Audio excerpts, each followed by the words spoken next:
am Hugs Not Drugs, your narrator, and I'm here. Well, first of all, I want to just thank Harry for that rendition of Sketchbook. Your band and you kill it every time, so my thanks to you. And I'd just like to introduce who's on the panel today.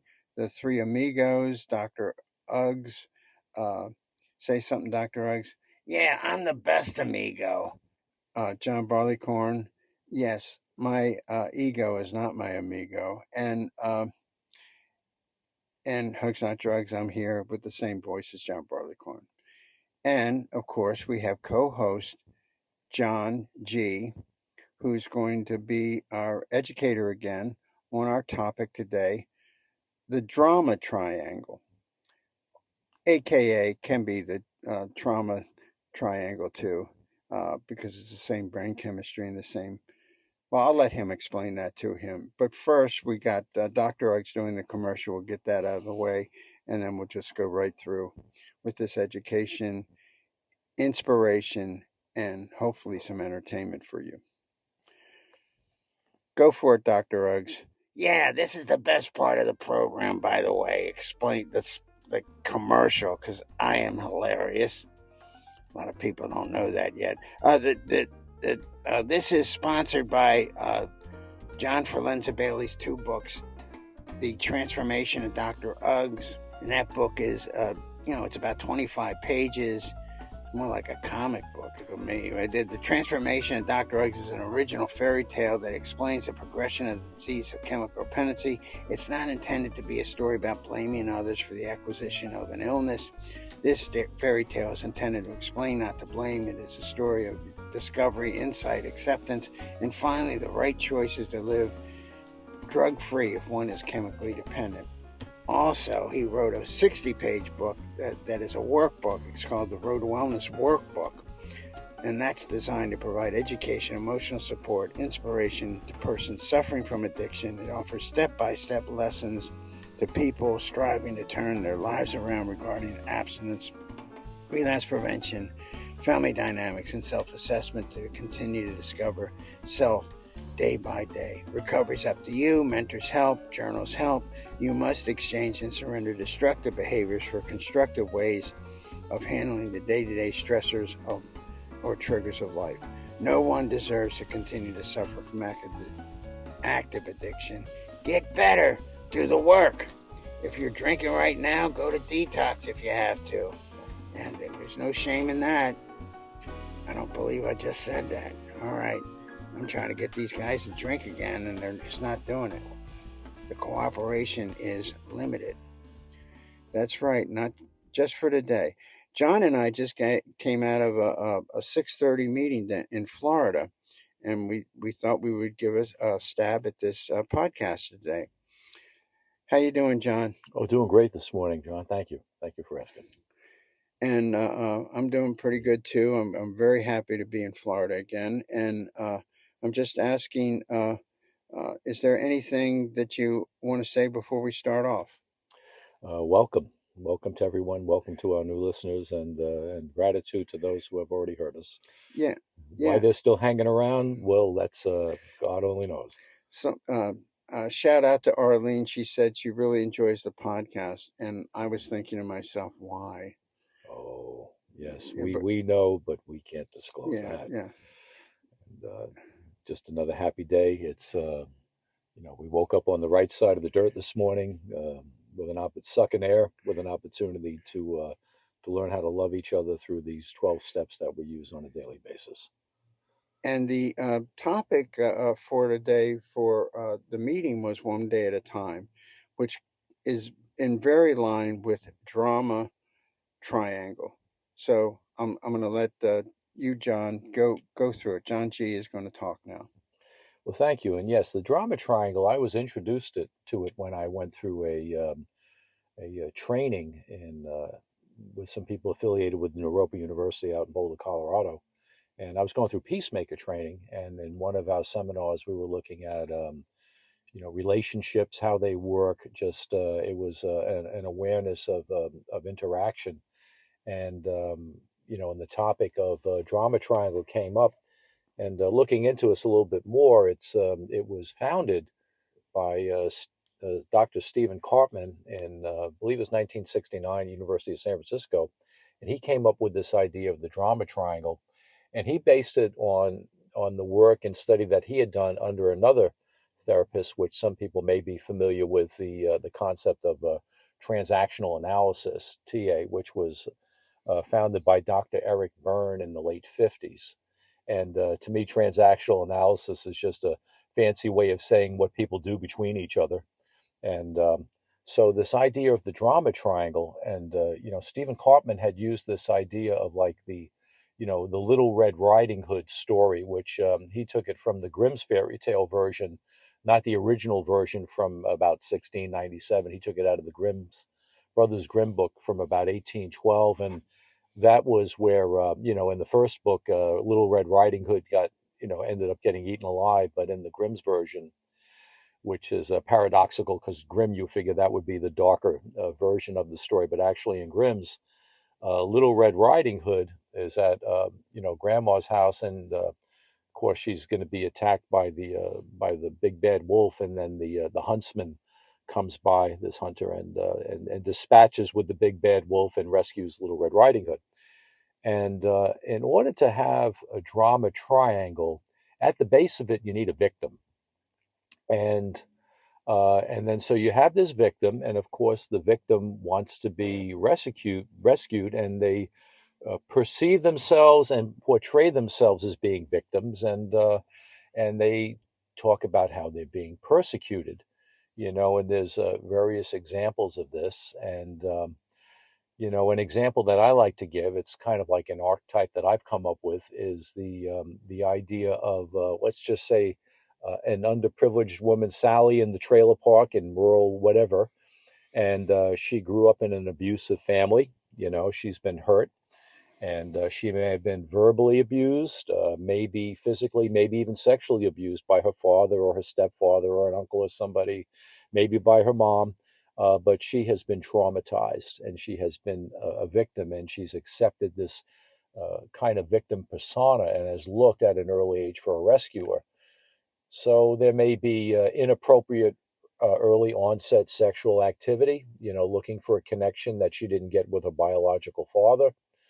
And of course, this happens with both men and women. We refer to the term drama queen, but there are just as many, if not more, drama kings, as we've come to find out in our dealings with people in recovery. Yeah, Don Kay mentioned that in the last episode of the Hugs Not Drugs podcast, that when his son died, he could not breathe, and all of a sudden he was given the gift of insight about, I need to back off and act correctly because this is about my son. This is not about me. I refuse to be a drama queen right now. So it was a choice. He made a choice. Yes, a choice to not be self-centered, but to be other-centered. And so, getting back to the idea, that's a great point. And this idea of this chronic victim, Mm-hmm. and what happens is now she's living in the trailer park, by herself, and then all of a sudden, Bubba comes rolling in, and next thing you know, her and Bubba hook up, and for the first 120 days, there's this initial stampede. There's long nights, candlelit Hungry Man microwave dinners, and the sort. Yeah, I just want to interrupt. Bubba is the hero now. Bubba is the hero. He's the rescuer. Mm-hmm. Yes, Bubba is the rescuer. And so now he's rescuing Sally from the persecution that she's experienced in the past. So now he, in fact, is the rescuer, and this goes on for a considerable amount of time. But invariably, a woman that is a chronic victim or a man that has suffered from this kind of trauma and abuse, they could, in a nanosecond, and I've used this example myself. I used to say, before I came into recovery, I could walk into a room with 300 people, and within a nanosecond, I could detect the pheromones of the one sickest, hottest, most attractive yet dysfunctional woman across the room, and she will also likewise sense me, and our eyes would meet across the room, and we would be like, moths drawn to the flame. And, and there it is. That's how it begins. So, what happens in this scenario is that now the day comes where she's really gone through the withdrawal of having been abused. And now that void in her life, it comes up. And then she has obviously picked a man that she would be able to, quote, push his buttons, unquote, Mm-hmm. because he's not settled in his own skin. And next thing you know, the candlelit dinners go to verbal fighting. He starts drinking heavily. She might resort back to drugs, whatever it is that they're looking to do to escape. And next thing you know, the cycle of abuse begins. Bubba starts abusing her, and then next thing you know, the police end up at the trailer. So all these wrong decisions, all these wrong choices create more and more drama. Yeah, and this is just born out of the subconscious experience manifesting itself as a continuation, because that's the behavior that's known. We will gravitate towards what we know as opposed to doing something different. So now all of a sudden, Bubba's in jail, and guess what? Billy Bob comes riding in on his white horse. Another hero, Right. another rescuer. Another rescuer comes in. Now let's take a look at what's going on with Bubba, though. So now it turned out that Bubba was the rescuer, and Sally was the victim. Well, now what happens is that Bubba makes the transition from rescuer to persecutor, right? And in his mind, he becomes the victim because of Sally's action, and Sally likewise, continues in her victim role, and Bubba in her mind transitions from being a rescuer to a persecutor. So the deal is this: if you are involved in the drama triangle, the day will come where you will have lived through each one of those three roles. Mm-hmm. And the only way that we could avoid that is to have a knowledge of what's going on and to make the decision that, you know what, I don't need to be a rescuer. I'm certainly not a victim, and I don't have to persecute anybody. I think it was Bradshaw, if I'm not mistaken, in the 80s that developed the 4 A's. So the only way to break this spell would be awareness.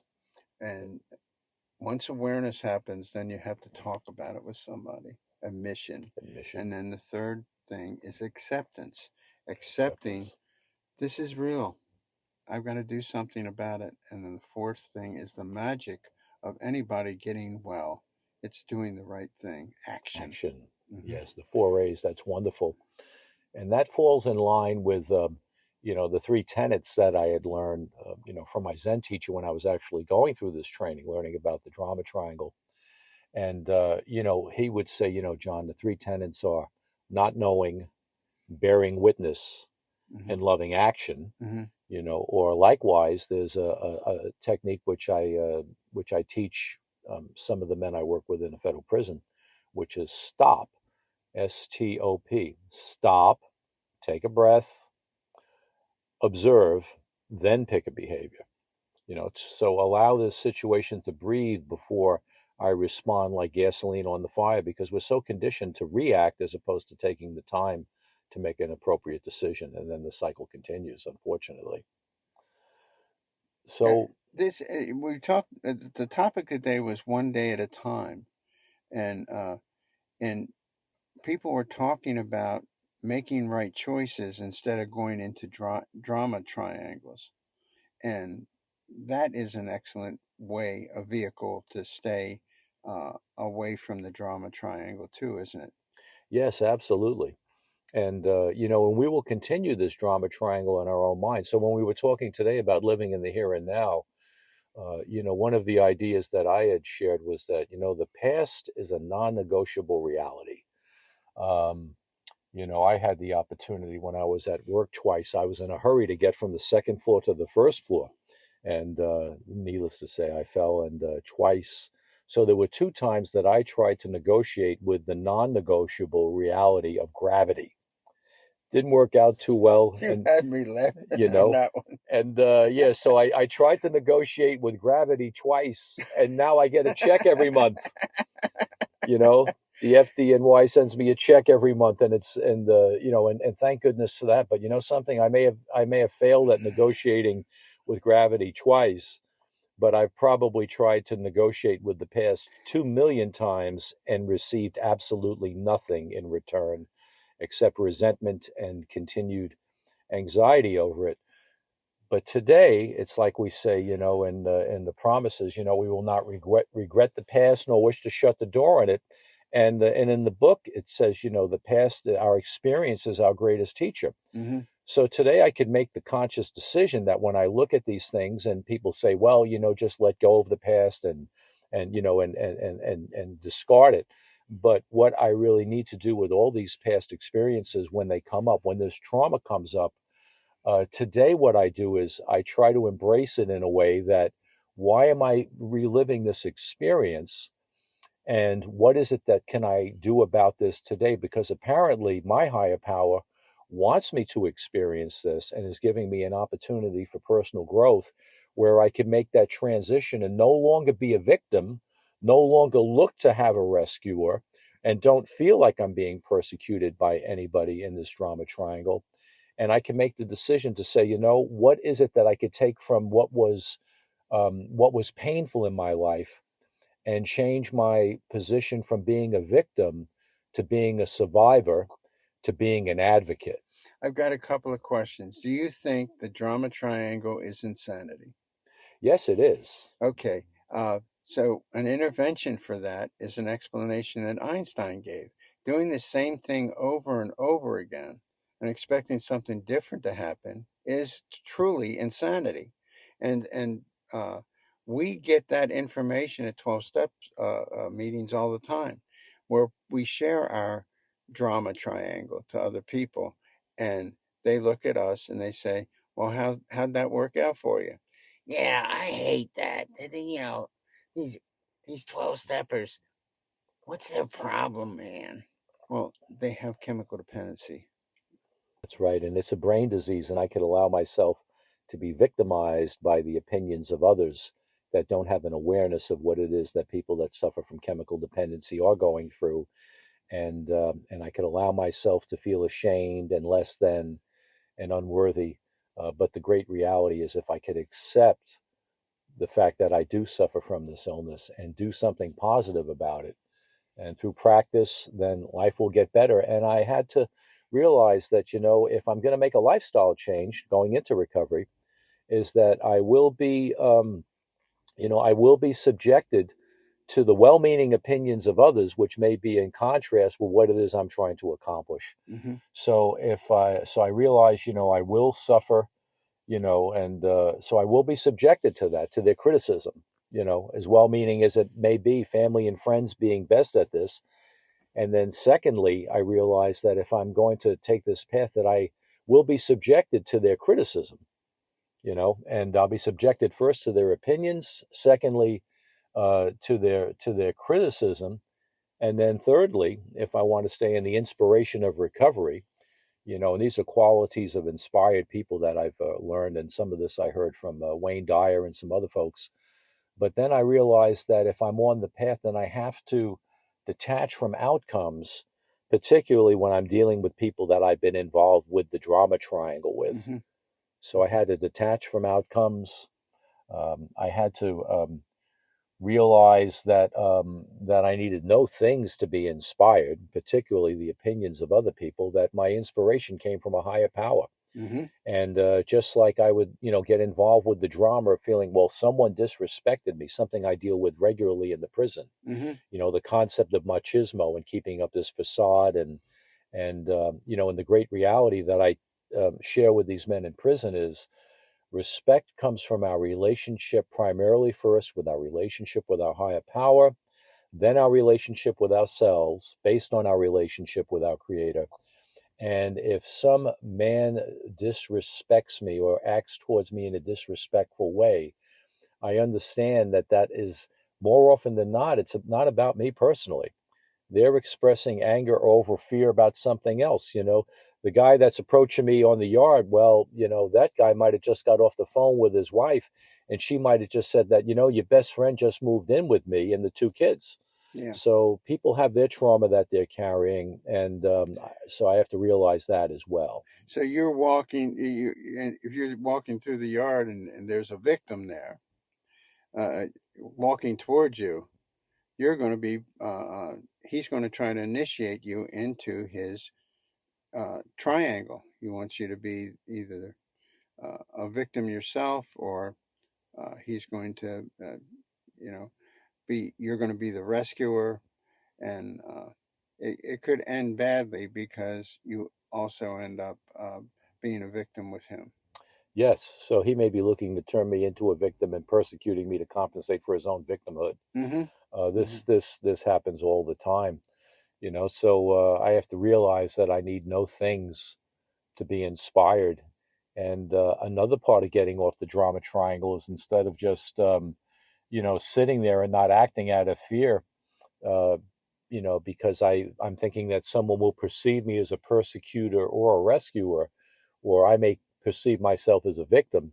The fifth part of being inspired is that I need to not die wondering. When the opportunity presents itself for me to do the next right thing, sometimes I do have to act as my brother's keeper. Mm-hmm. Mm-hmm. So don't die wondering if you have an opportunity to help someone. Now, obviously, if someone doesn't want the help, then it's like the great carpenter once said, then dust off your sandals and go to the next place and share your message there. And lastly, what I have to remember is that instead of allowing myself to feel like a victim because I'm thinking that I failed, or to feel that I've been taken advantage of, and then we get into codependence, that addiction to chaos and people, and the one of the litmus tests that I use for a codependent act is this. If I do something for someone and I immediately feel like I've served someone and I've done something good, well, then I've done a good deed. But if I do something for someone with the expectation of something, and then I immediately feel like I've been ripped off 2 seconds later, well, then that's codependent, and I'm probably not doing the right thing for the right reasons. I got a joke about codependency. You want to hear it? Yes, yes, Dr. Uggs. I really don't want to hear it. But I'm going to say it anyway. You know, when you're codependent, when you have a near death experience and a life that passes through your mind is somebody else's. Yes. That's right. It reminds me of the ghost of girlfriends past. Itchy, the stripper from Miami. Eee! Oh my God. We're moving in the wrong direction. I love it. Yes. So getting back to this, and so don't die wondering. And I know that I'm not a victim because I have a higher power that has rescued me, and has rescued me from that victimhood. And today, I can serve others without expectation. And lastly, the sixth quality of inspired people that have broken free of this prison of a drama triangle, have come to the realization that their creator, their higher power, God as they understand him, that ultimately God will provide for the desires of our heart in God's time, not in our time. And God will do it in a way that is greater and more beautiful than we could ever imagine. Why? Because God put those desires in our heart in the first place for good, righteous reasons. That's the miracle of recovery, isn't it? Having a trust God, clean house, House, help help others. others. Unbelievable. Well, John, do you have any final thoughts? Want to sum this up? Yeah, as far as the drama triangle, it's really just a matter of practice and awareness of it. And and I think what we'll do is, next time out, we're going to talk about the shame triangle, how this drama triangle is internalized. And I'm really looking forward to the opportunity to speak about the shame triangle, a concept which was recently brought to light in Jessica Fern and David Cooley's book, the shame triangle. And looking forward to getting into that in our next podcast. And thank you, everybody. Spoiler alert, you can get better. All you have to do is ask somebody. Okay. I want to thank you, John. This has been great information. Yeah, it was really great information. How am I ever going to get anybody to drink and drug again with this information going through their head and them doing it instead of acting out, going through their drama triangles? Well, I'm here to be the drama triangle. So, Yeah, thanks a lot. We're going to stop right now and just thank John again for a great mini lecture on the drama triangle. And I appreciate you, John. Great information. And one last thing in closing, if you need help, get strong, lift your weights, pick up that heavy phone, and you'll be better for it. So, yeah, all it takes is the willingness to try, and when we do the action, we get better. And remember, folks, hugs, not drugs. Take us out, Harry. Love you, brother.